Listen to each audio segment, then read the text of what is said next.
What's going on, everybody? Ooh, that's nasty. There we go. What's going on, everybody? It's your man, Louie T, here with a brand new installment. Get my life together here of the LouieTeeNetwork podcast. Man, a lot going on in the National Football League today. So we're going to alter our normal podcast schedule and get to all of that today.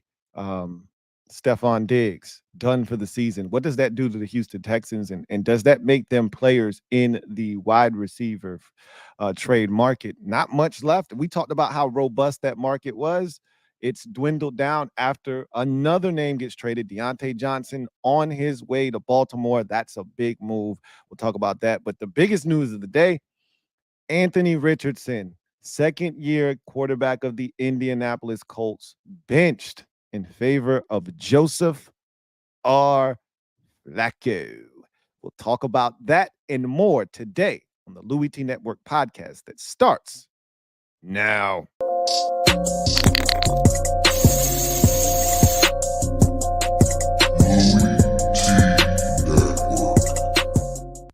The Louie T Network is powered by MusicHead University. MusicHeads, classes in session.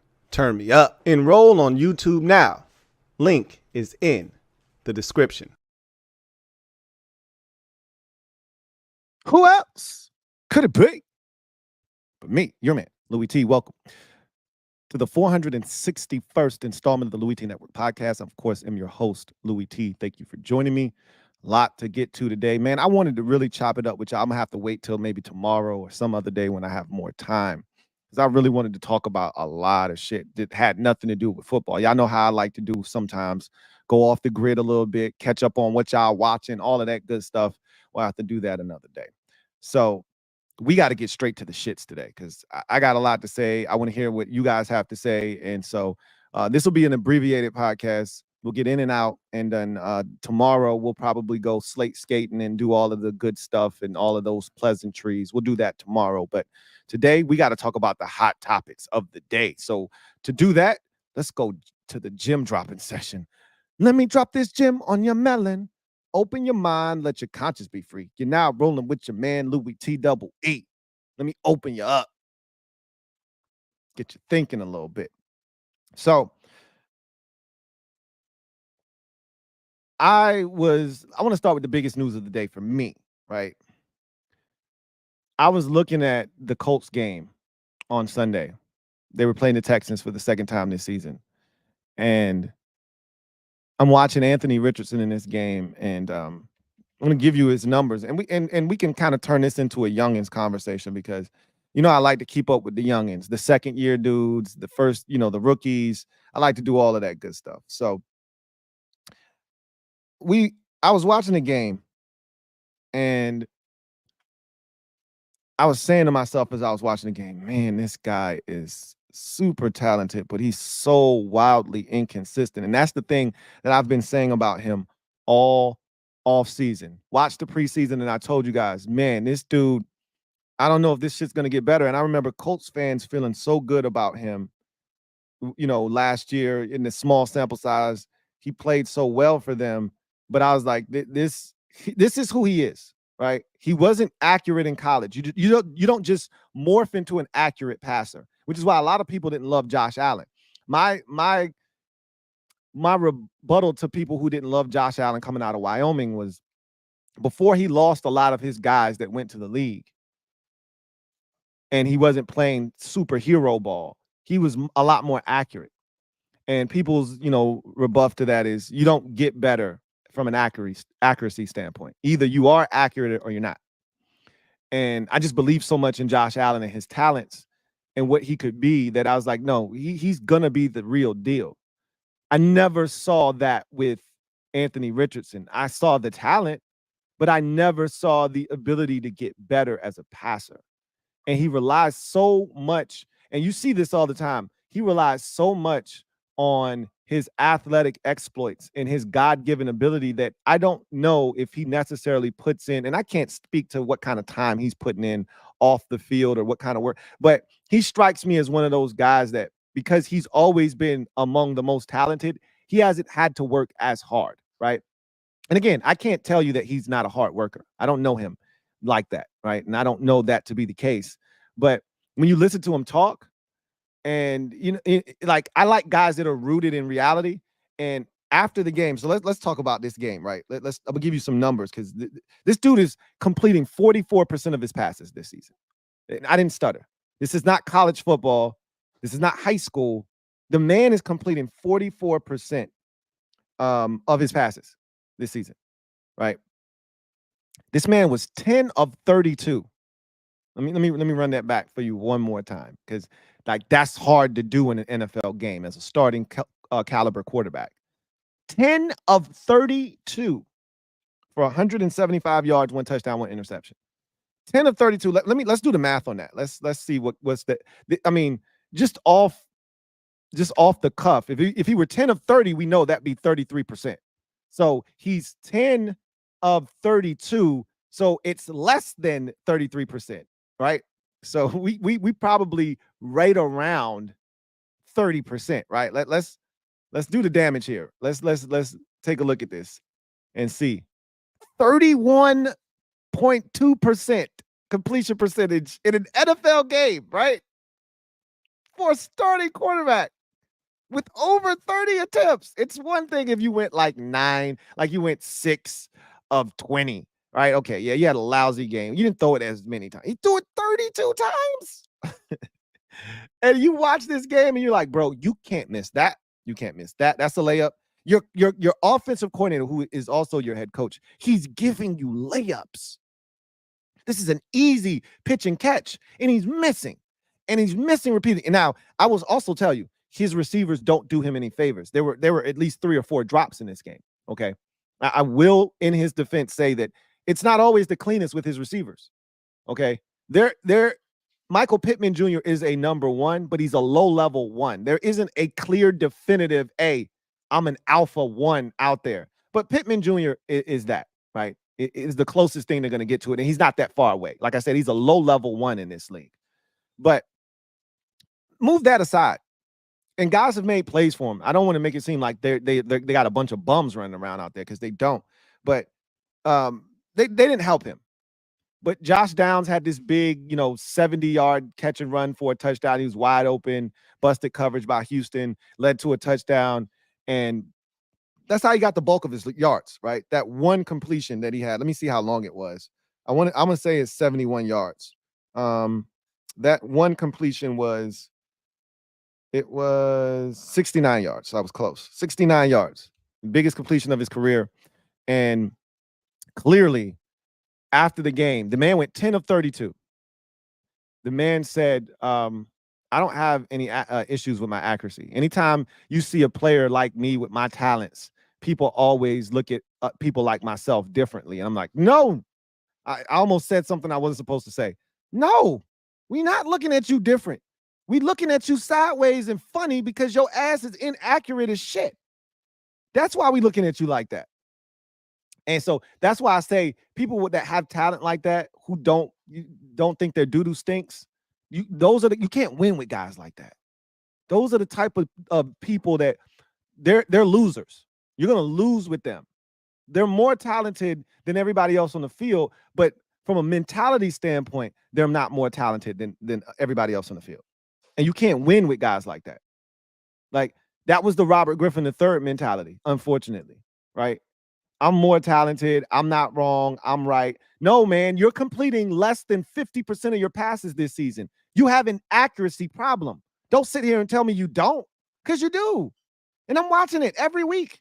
And you're losing games because you can't make a simple 7-yard completion on a shallow cross. And Shane, and then I think the icing on the cake for Shane Steichen was this man checked himself out of the game on Sunday. This was a big topic of discussion yesterday. I thought he was hurt. I was watching the game live. I thought he was hurt. I look up and this man's on the sideline taking a knee. And I'm like, oh, man, he got nicked up again, huh? He had just run a couple of plays in a row. And he was dog tired. And this man checked himself out of the game.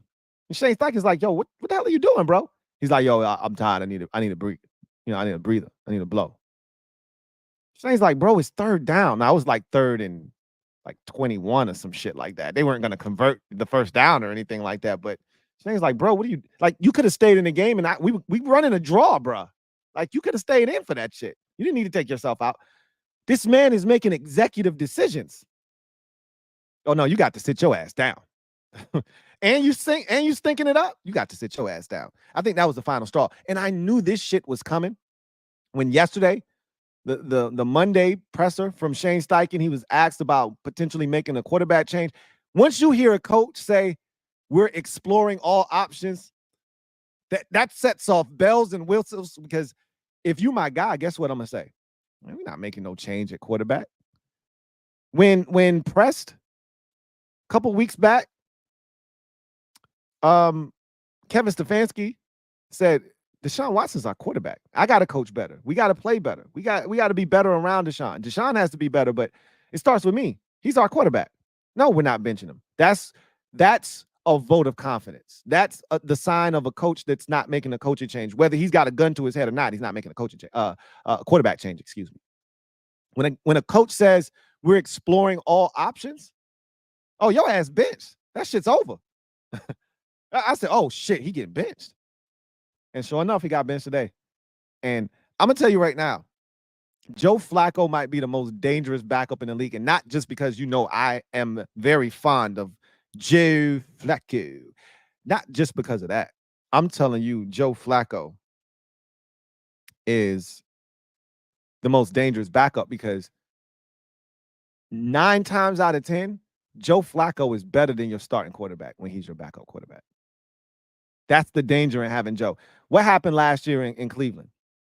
Deshaun Watson gets hurt. They go out and sign Joe Flacco. Joe Flacco was better than Deshaun Watson.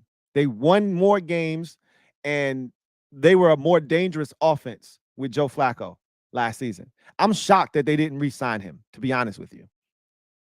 And part of the reason they probably didn't re-sign him is because they knew Deshaun Watson would feel some type of way if the guy that came in and did a better job than him was still on the roster. So in order to make Deshaun feel good and to appease him, they moved on from Joseph Flacco. And I'm pretty sure Kevin Stefanski is like, man, I didn't want to do that shit. And now look where I'm at because of it. And honestly, if he would have just started Jameis, they probably would have won 2 or 3 more games this season, potentially. They've been in ball games, but that's no here nor there, right? Joe Flacco was on your roster. He's probably better than your starting quarterback.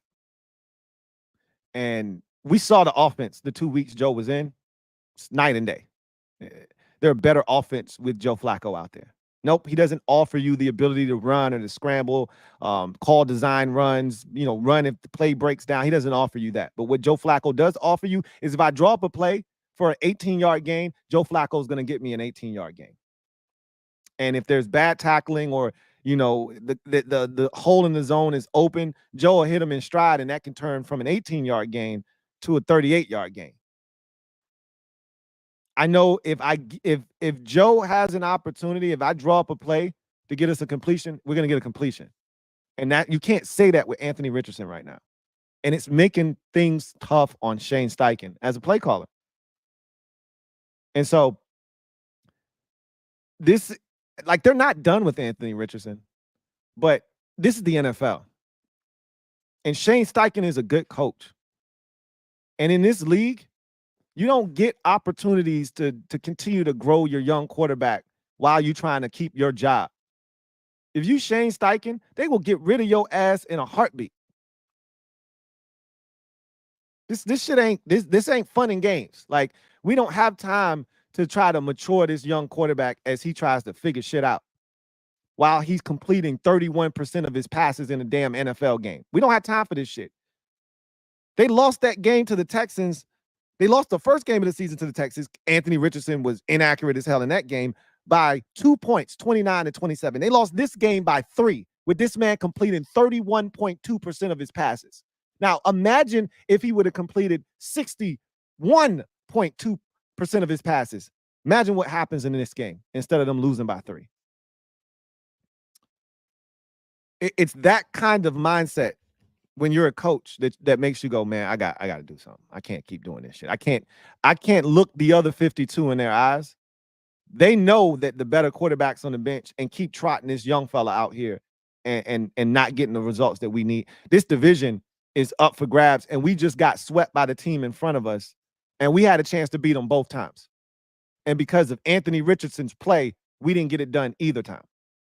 And we could talk about week 1, Joe Mixon going slam off against their defense. And yeah, that was a big part of that reason, that game and the outcome. But the Colts should have won this game.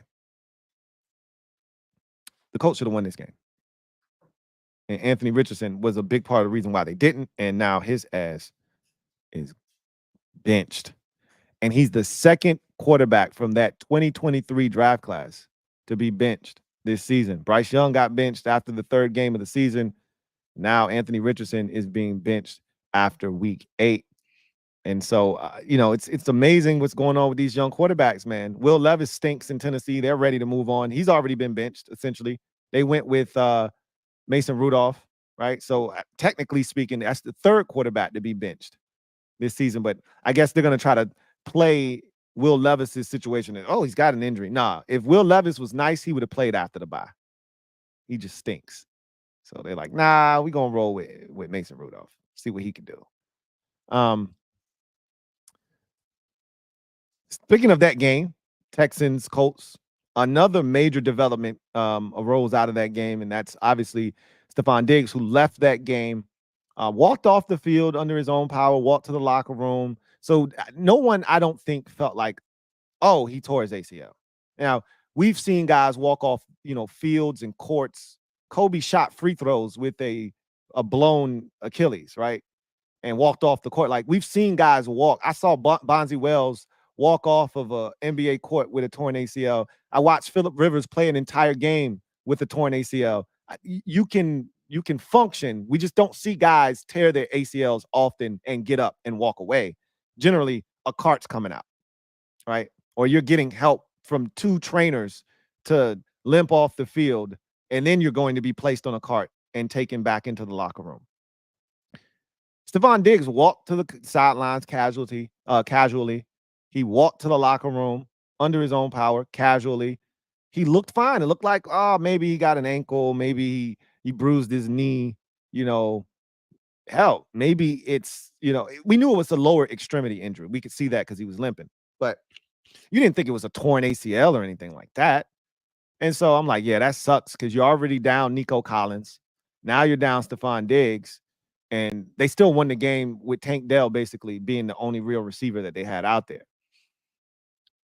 Nico Collins is coming back here shortly. He might even be back this week. We'll see. So that's good news. But the news that Stephon Diggs has torn his ACL is massive. That changes things in the AFC because Houston was one of those teams when at full strength with Nico Collins, Stephon Diggs, and Tank Dell, plus Dalton Schultz at tight end, and now Joe Mixon emerging as like he's turning back the clock. Joe Mixon, like this looks like Joe Mixon 3 years ago. This looks like Joe Mixon circa 2020 out here, man. Like Joe's balling with all of those weapons. I was waiting to see how they would fare against a Baltimore or a Kansas City because I'm like, yo, they have Kansas City on the schedule, right? They won the division last year. Kansas City won the division, their division. Like those 2 teams are going to square off, and I was waiting for that matchup because I really think Houston matched up well with them. Now, no Stephon Diggs. Nico Collins is still coming off of a hammy.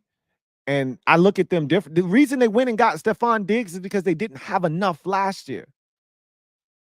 He was supposed to be the piece offensively along with Joe Mixon to put him over the top. Now you're back to where you started a season ago. Tank Dell, for all intents and purposes, still a rookie.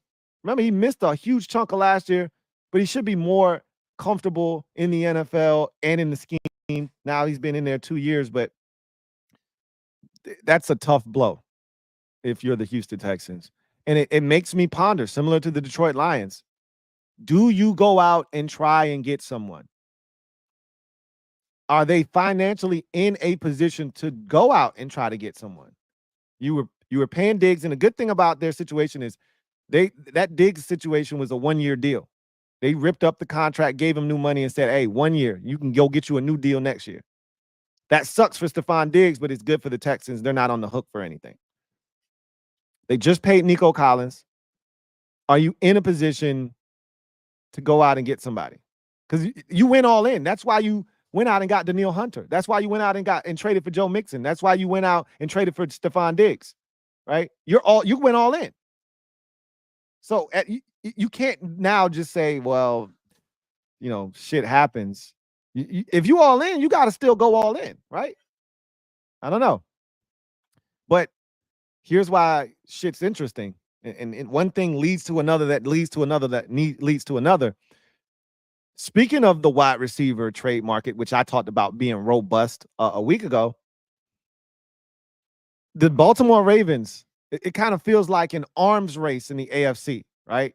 Everybody's jockeying for position. If you serious about doing something, you better go get something, right? That's how it's kind of feeling right now. The Jets made the first move, going out and getting Davante Adams. Clearly, that hasn't worked, and it's not going to work. But they went for it. They gave themselves a shot. The Chiefs, understanding what's going on here, and understood the assignment. They understood the assignment. If you want to win a third consecutive Super Bowl championship and be the first team in NFL history to do it, you can't go to the Super Bowl with your receiving core as is. So they went out and got DeAndre Hopkins.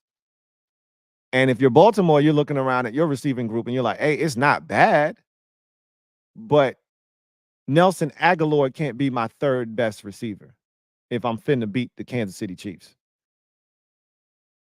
So I got to do something. Buffalo was like, I know I can't go into the playoffs with Keon Coleman, a rookie receiver, being my best receiver. This shit can't be life. This can't be life. So they went out and got Amari Cooper. And the Ravens said, all right, I see what y'all doing. I see what y'all doing. It's an arms race. I see what y'all doing. So they went out and got Diontae Johnson. And they gave up a 5th-round pick to do it. And in exchange, the Panthers got a 6th-round pick the Panthers got a 5th-round pick, and the Ravens got a 6th-round pick and Diontae Johnson. So it's a great move. I think Diontae Johnson is a really good receiver. You could argue he'll go in there and be their best receiver. I love Zay Flowers, but he is not the tactician that Diontae Johnson is. I think Zay's hands are better than Deontay's, but Diontae hasn't had a ball dropping problem in about 2-3 years. I think that's a misnomer that people are still beating him up for, and he hasn't had an issue with drops in like 2-3 years now. Like he's a super solid receiver, and now you got 2 number 1 receivers if you're Baltimore, and Zay Flowers and Diontae Johnson, and he's back in the AFC North. Remember, he spent the first 5-6 years of his career with the Pittsburgh Steelers, so it's a pretty big deal for him to return to that division, and now hasn't played the Steelers yet. The Ravens haven't played them yet. You're going to have 2 contests versus the Pittsburgh Steelers if you are Diontae Johnson. So that's a hell of a move by the Ravens. And I think the picture got a lot clearer for them once Christian Kirk went down. Remember, he was a trade target as well. He broke his collarbone against the Green Bay Packers on Sunday. He's out for the season.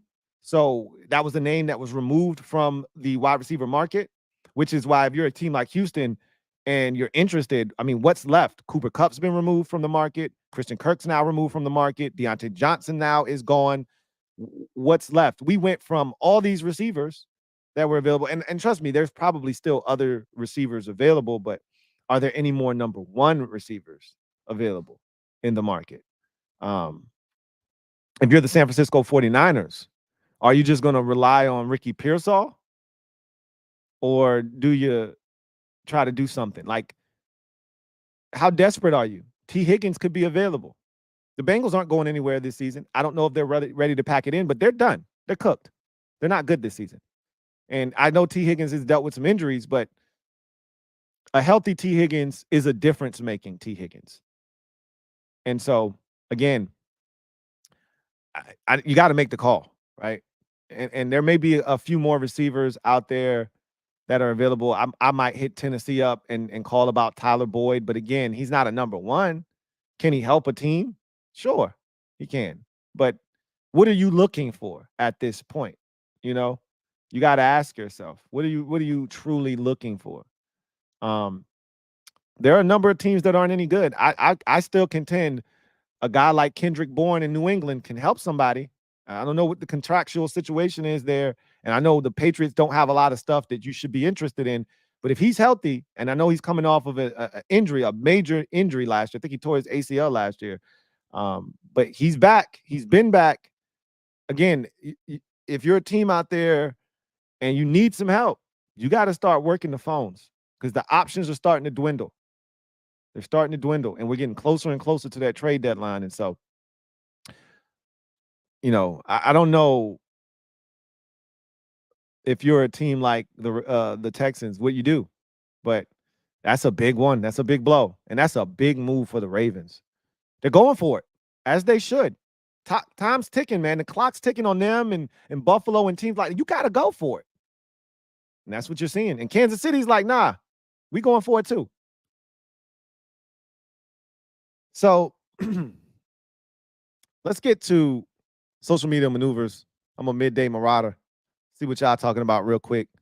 If you're out there, we don't have a lot of time. I ain't even gonna hold you. But if you're out there, you want your comment read, use the hashtag LouieTLive. We'll see if we can get to some of your comments on the air today. But again, we're pressed for time. We up against it. So not going to be able to make any guarantees to you that we'll be able to get to your comments. Best way to do that is to super chat. That will ensure that you jump to the front of the line, and it ensures that your comment is read and reacted to live on the air. So let's do that. JLG, thank you for the super chat. Greatly appreciate you. My guy, JLG, thank you for being a member of the MOBB, who writes, I can't imagine what Magic Johnson must be feeling. Imagine your baseball team is about to win another World Series, and your football team might have a Super Bowl window in the next couple years. I mean, we could be talking about that shit to this year, right? But anything this man, we talked about this when he was added to the ownership group. Anything that this man touches turns to gold, turns to platinum.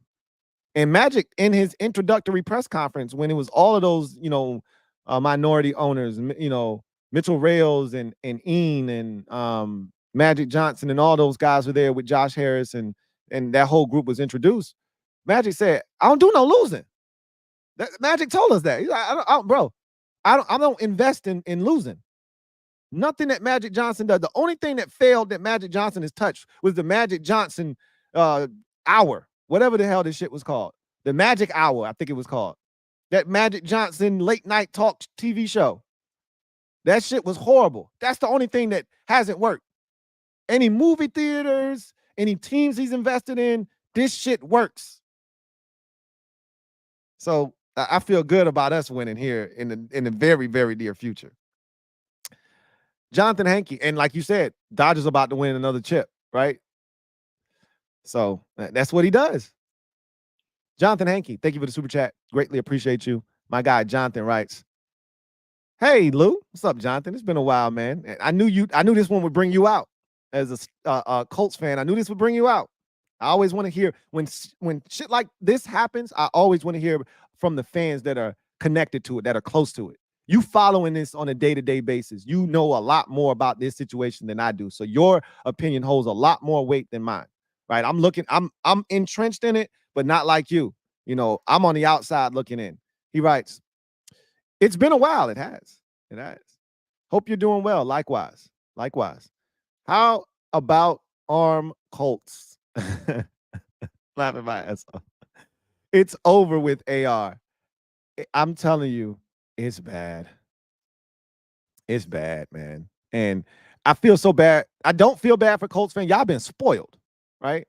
You went from Peyton Manning to Andrew Luck, and then from Andrew Luck to Phillip Rivers, and you went to the playoffs again, right?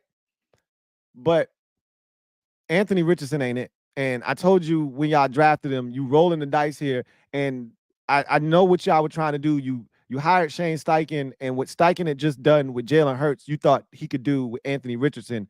But he didn't have the same mental makeup as a Jalen Hurts. Jalen Hurts is a different animal. He's a workaholic. Mentally, he's as locked in and as engaged as you're going to get.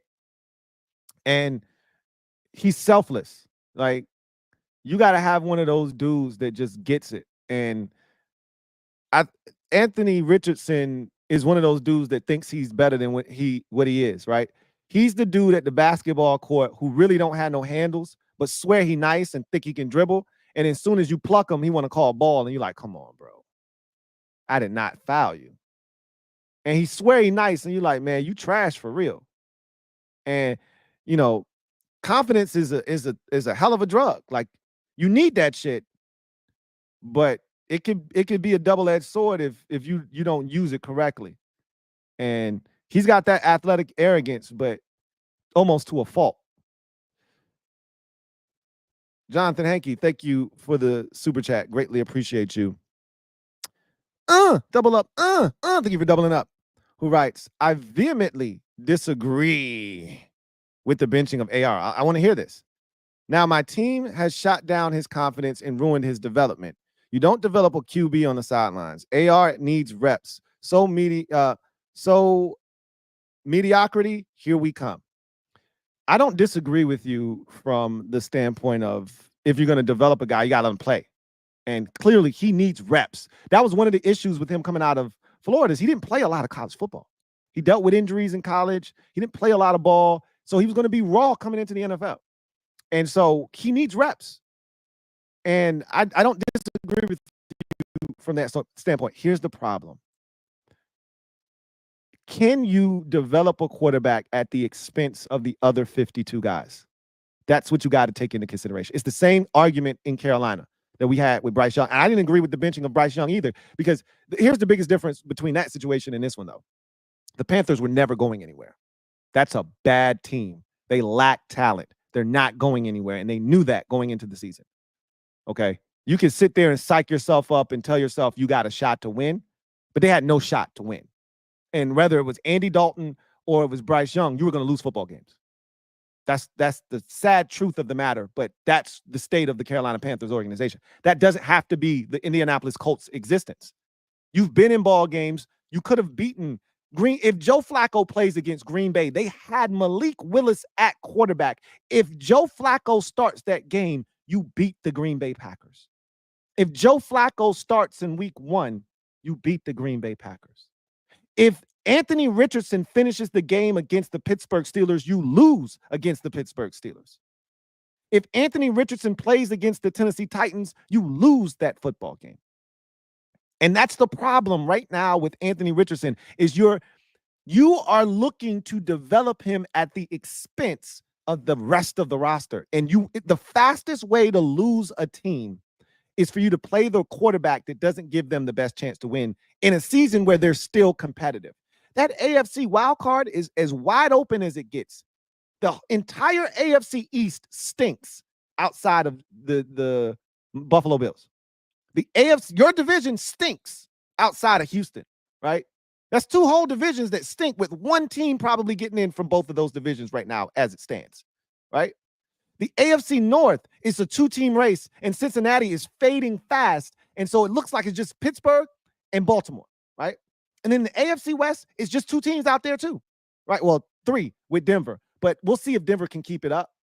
But it's Denver, Chargers, and the Chargers are iffy, right? They're iffy. Denver, iffy. And then there's Kansas City. So when you look at Denver, the Chargers, and the loser of Ravens, Steelers, those are your 3 wild cards. Those are 3 wild cards. 2 of those teams I just mentioned, and the Chargers and the Broncos, you can't count on them. You can't count on them. So if I'm the Indianapolis Colts, I'm saying we can make the postseason. And if I'm Shane Steichen, I can't lose my team at the expense of starting Anthony Richardson, knowing that he isn't getting the job done right now. But I understand where you're coming from. Your thought process is, bro, in order for this guy to succeed, or at least have a chance, he's got to play. He needs reps. That's the only way he's going to get better. He can't take mental reps and get better. He needs physical reps. You've watched the games, though, Jonathan, just like I have. he misses a lot of layups. He misses a lot of throws that NFL quarterbacks who are starters are not supposed to miss. Can we agree on that? Like 10 of 32 is wild. That's some nasty work. That's not the first game he's had some crazy, ridiculous completion percentage. And it's not just all drops. I already acknowledged that there were 4 drops or so in the game on Sunday. His receivers don't always do him favors, but he doesn't do them favors a lot of times. And I've already talked about this man's immense talent. He makes 1 or 2 throws a game that makes you say, wow, your jaw drops. You go, what the was that? Are you kidding me? And then for every 1 or 2 of those throws, there's 4 or 5 throws where you go, come on, bro. Are you serious right now? That's a shallow cross on 3rd and 6 with a wide open receiver. That's a 12-yard gain if you just throw it to him where he can catch it out in front and run with it instead of him having to reach behind him back towards the defender and get tackled a yard and a half short of the first down marker. Like, you can't do that as a starting quarterback in the NFL. You can't do that. And every week, there are 4 or 5 of those throws. Every week. And so that's the question. That's the stuff that you got to sleep with at night. If you're Shane Steichen, can I afford to make the rest of the team suffer, which is what the Panthers ultimately had to decide with Bryce Young. Can I convince the other 52 guys in the locker room that continuing to play a quarterback that doesn't give us the best chance to win is the right move? It's hard to convince 52 grown-ass men that, hey, I know this dude stinks, but we drafted him 4th overall, so we got to keep playing him. We could be winning some games, but we'll probably keep losing. But, hey, it might be for the greater good. It's hard to convince them of that. If a guy can't hold up his end of the bargain, football is the ultimate team sport. If a guy can't hold up his end of the bargain, then you got to find somebody else that can. Because it's hard to hold back the rest of the team because one dude can't get his shit together. And that's the thing that sucks in this situation. But I get where you're coming from. Junio Rudy, thank you for the super chat. Greatly appreciate you. Thank you for being a member of the MOBB, who writes, hey, Lou, looks like my Jets are charbroiled. Burnt. I'm about to say boinked. Like my son would say, boinked. 14 years of no playoffs and counting. I was for sure this was the year that shit was going to come to an end. Man, but look, your owner is Woody Johnson, and he's as big of a part of the reason why you haven't been in the playoffs in 14 years as anybody else. This thing's a dumpster fire, and Woody Johnson is one of the worst owners in football. He's too damn impulsive. Joe Willie sold his soul for the devil for Super Bowl III, and the Jets fans are paying for it. Awful. He might have. You got you a ring, though. That's unfortunate that it's going so poorly for y'all right now. I don't feel bad because I didn't even like the way that the Jets pursued Aaron Rodgers. I talked about it. I made a short about it, everything. Like the way you guys prostituted yourself to get Aaron Rodgers, and how Woody Johnson chose Aaron Rodgers over Robert Saleh. That shit was disgusting. Like Nathaniel Hackett was the problem, not Robert Saleh. And the fact that you kept the problem, Nathaniel Hackett, and fired the guy that I thought could help you turn this thing around, speaks volumes. And I'm not telling you that Robert Saleh is head coach of the year, but he was far from the biggest issue with this Jets team. And the defense, just so we're clear, has gotten definitively worse since you fired Robert Saleh. Just so we're clear on that as well. So not only have you still not improved on offense, which was the biggest issue that you had, now you've gotten worse on the one thing that you used to be able to hang your hat on, and that's playing defense. So, yeah, that situation is all bad, Junio. It's all bad. JLG, thank you for the super chat. Greatly appreciate you. Double up. Thank you for doubling up. Who writes, speaking of Houston, thoughts on Diggs? Yeah, man. I mean, it's a tough situation. Diggs bet on himself this year, which is why going to Houston was such a big deal. He bet on himself. He was expecting to be able to cash in next year. He's clearly not going to be able to do that now, right? And now the question is, somebody's going to give him a deal next year because he'll be ready probably by the start of the season next year. If not, because he's an older player, it might take him a little while to heal up and he might start the season on the PUP list, but somebody's going to sign him to a 1-year prove-it deal next year. So I'm not worried about it from a financial standpoint, but he's not going to get that. He was looking for one more big deal from somebody, a 3-year, $90 million deal from somebody. And if he would have played at the level that he was capable of, he could have probably gotten that from somebody next year. But that's not happening now. And so that it sucks for him on that end. For the Texans, this is a crushing blow because you went out and got him for the sole purpose of being able to create mismatches no matter where you looked on the field. I mean, you want to know why Nico Collins got off to the best start of his career and was leading the NFL in receiving yards before he got injured with the hamstring? Look no further than the impact of Stephon Diggs, right? You can't double Nico because you got to worry about Stephon Diggs. You can't double Diggs because you got to worry about Nico. You got to pick your poison. You got to take somebody away. And if you try to take both of them away, you still got Tank Dell. You still got Dalton Schultz. You still got Joe Mixon. So now when Nico Collins returns, to hell with Tank Dell. Let Tank Dell eat my ass alive. I'll take my chances with the second-year pro getting me. I'm not letting Nico Collins get me. He's going to see bracket coverage the rest of the season. That shit changes everything. And I'm not saying he still won't eat, but it's going to be a lot harder for him to eat good in the neighborhood. So that shit changes everything. Diggs, that's why, I'd be scouring the market if I'm Houston. But, what can you afford to give up at this point? Right? What can you afford to do? So that's a tough situation, man. Stephon Diggs, it was still playing good football. And that one hurts. If you're the Houston Texans, that one hurts. Jonathan Hankey, thank you for the super chat. Greatly appreciate you. My guy, Jonathan, writes, fair point, Lou, but I blame Shane for not helping out AR. Not excusing AR's performance. He was bad. He's not a pocket passer yet. You have to use his legs while slowly developing him as a passer. But I felt like Shane was doing that, though. Like, how many designed runs do you want to call in a game for this man? Like, at some point, he has to throw the football, right? And I feel like Shane Steichen is a great designer of offense, whether it's the run game.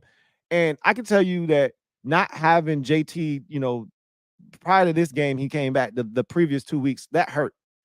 Because he was playing exceptional before he got hurt against I want to say he got hurt in that Bears game at the very end. He's playing exceptional football. He was back to looking like the JT Money that was the leading rusher in the NFL, back in like 2022 or whatever it was. He was looking like that guy again. And so that helps a lot when you got JT back there. But at the end of the day, they're calling a bunch of designed runs for him. I felt like Shane was doing enough of that. Like, how many design runs you want to call? He ain't at Florida no more. He got to throw the football. And a lot of these are easy throws, Jonathan. They're not tough throws by any stretch of it's crazy because the toughest throws are the ones he makes. The layups are the ones he missed. And he blows where you go, bro, that's a drive starter, right? That's a set of down starter. When Shane Steichen runs a quick concept, a 5-yard speed cut, that's supposed to be an extension of the run game, and that's supposed to be a 5-yard gain. The corner's playing off and soft. He's giving you a 5-yard completion. Take it. This man is throwing the football 5 yards over dudes' heads on a 5-yard speed cut. And you're like, come on, bro. Now it's 2nd and 10, right? Now you run a design quarterback draw and he gets 4. It's 3rd and 6. Now you run a shallow cross, a mesh concept, and you get a wide open receiver and he throws it behind him. And now he's got to turn and be acrobatic and contort his body to adjust to the football. And it runs him back into the defender who's trailing by 1.5 yards on the play and allows him to make a tackle 1.5 yards short of the sticks. And now you got to punt. That possession had no business being a 3 and out, but yet it's a 3 and out. And that's Anthony Richardson in a nutshell right now. And I can't blame Shane Steichen for that. I think as fans, you want young quarterbacks to work and you try to find reasons why it's not working. And you want Like, you saw the best of Anthony Richardson last year in that 5-game, snapshot. And you're like, no way this guy stinks like this. There's no way. I watched him last year. He's really good. That was, like I said, it was a small sample size. And confidence is a big thing. You're right about confidence. And I don't know. I can't speak to not building up his confidence. I can't speak to that. He sounds like a confident young man to me. This was always the issue with Anthony Richardson. And it would have happened last year if he would have kept playing. It would have happened. He eventually would have gone haywire from an accuracy standpoint last year if he would have played more games. There's enough film on him now where teams can adjust, but it's not even about film or any of that shit. If you're a good player, it doesn't matter how much film's out there. You're still going to eat and eat good. He is wildly inaccurate. He was in college and he still is now. And if he can't throw the football, no amount of running is going to clean up the fact that this man is completing less than 50% of his passes. It ain't enough running for that. At some point, you got to stand in the pocket and deliver the football. And yes, he may not be like, this was the same issue we had with Robert Griffin III when he was coming up in the game. He wanted to be something that he wasn't ready to be, which was a pure pocket passer. And if he would have just let the Shanahans do what they were doing, he could have matured into a pocket passer. But he never gave them a chance to do that. Shane Steichen's not trying to rush him, and Anthony Richardson's not trying to rush that process. He's just not good. And that's the part that sucks is mechanically, he doesn't throw the football well. Too many balls sail on him. The ball is too inaccurate too often. And that's a hard thing as a coach to live with, because I can draw up the perfect play, get a guy wide open. How many times? I'm going to ask you this because I know you watch every Colts game. I watch every Colts game. How many times has a receiver been running wide open down the sidelines and he misses this guy by 2-3 yards down the field? Your rookie wide receiver from Texas should have over 300 yards receiving this year. He's been open a number of times, streaking down the right sideline. And Richardson missed. In one game, he was wide open twice. I can't remember exactly what game it was. I want to say it might have been the Bears game, but I can't remember what game it was. But he was wide open, and he missed him like twice. And I'm just like, bro, come on. You killing me, Smalls? And that's been a theme this season. Even the 69-yarder to downs, and when the guy's that wide open, you just want to get it to him. He still had to wait on that football. That wasn't a great ball, but it got there. All they had to do was get there. He was so wide open. You know what I'm saying? Like, there's throws that he's wowed us on. The week 1 throw to Alec Pierce in double cut. What? He fading to your left off 1 foot in double coverage? Are you kidding me? You shouldn't be able to do that. For every one of those, though, he's missing. That's the equivalent of hitting a half-court three-pointer or a three-quarters court three-pointer, right? But for every one of those shots he makes, he's blowing a layup at the rim 4 or 5 times. And you're like, come on, bro. I can't put you on the court if you missing layups like that. So it's a tough situation to be in. Brandon N., thank you for the super chat. Greatly appreciate you. Brandon N., thank you for being a member of the MOBB, who writes, hey, Lou. What's up, Brandon? Can't believe people still call it AR bench malpractice. Starting him is not worth missing the postseason. I don't care how poorly run the Colts is. You can't hold back the rest of the roster. I get it. I didn't want the Panthers to bench Bryce Young, but you had to do it to see if you could get better as a team. And we've seen enough. There's enough of a sample size with this Colts team this year. They can win football games with better production from the quarterback position. They can win football games. The Steelers have 2 losses this season. One of them came from this Indianapolis Colts team. Like, it's a quality football team if they can just get steady play from the quarterback position. I think it's the right move. I hate it for a second-year quarterback. I really, truly do. Because as Jonathan said earlier, reps is his best friend. Playing is what's going to help him, not benching him. He's not going to learn much from sitting on the sidelines. But he's killing the Colts on the field.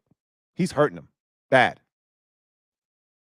Christopher McLaughlin, my guy, Chris, thank you for the super chat. Greatly appreciate you. Thank you for being a member of the MOBB. My guy, Chris, writes, hey, Lou, what's going on, Chris? Hope all is well with you and the family. Likewise.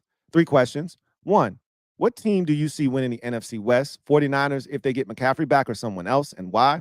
2 and 3, who do you see as the NFC and AFC wildcard teams as of now, and why? So the NFC West is the 49ers until otherwise notified. I'm not giving up on the 49ers. They're too good. They're too well coached. They'll figure the shit out. And if McCaffrey comes back, that makes them even more dangerous. But if it's not them, it's the Rams. That's the team that I'll put my money on. If they stay healthy, obviously. I'll put my money on Sean McVay and the Rams. But it's the 49ers, for sure. As far as who I see as the wild cards, it's hard to say right now because it's just so much football left. But in the AFC, whoever doesn't win that division, I think the Ravens will ultimately win the AFC North. So the Steelers will be a wild card. I see the Chargers. I think the Chargers are ultimately going to find their way into the playoffs. It's ugly out there, boy. Whew. It's hard watching Chargers games. But Justin Herbert if he can stay healthy, they're going to make the playoffs. And then, man, I struggle with it's either Denver or Indianapolis right now. All right, and I don't want to count out Cincinnati, but I left them for dead on Sunday. I didn't see a team that is good enough to make the playoffs, but it's either and we'll see who gets their shit together the fastest between Denver is playing good football, Cincinnati and Indianapolis. Those are the 3 teams, and the Dolphins could enter back into the discussion. I don't see it with them either though, but I wouldn't discount them yet. And then as far as the NFC is concerned, it's anybody's guess. Whoever doesn't win the division in the NFC East between Washington and the Eagles, obviously going to be a wild card there. So I'm saying Philadelphia. That NFC North is crazy. I don't think Chicago's a playoff team. I like the Vikings and the Packers there. And that's your 3 teams, right? Nobody else is coming out of the West. Nobody else is coming out of the South. Those are 2 one-bid divisions. It's 2 teams out of the North and 1 team out of the East as your wild card. So that's kind of how I see it unfolding at this current moment. But again, it's a lot of football, man. A lot of football left to be played. So we'll see what happens. I can't see Dallas making a push and getting in. But they're kind of like the Cincinnati of the NFC. Don't want to count them out yet, but it's not looking too good for them. Right. So that's going to do it for me. I told you it was going to be an abbreviated pod. So we're going to go ahead and skedaddle, man. But we'll be back tomorrow and we'll chop it up then. And we'll get into slate skating and all of that good stuff. Any more things kind of shake from a news standpoint, we'll attack it with vigor. And we'll get into some other topics that I wanted to get into, some college football stuff, all of that. We'll get into all of those things tomorrow. If not tomorrow, definitely on Friday. And yes, I plan on having a Friday pod this week. So I know y'all been like, man, you ain't doing no pod on Friday. Shut your ass up. Shut your lying ass up at that. I deserve that. I deserve that.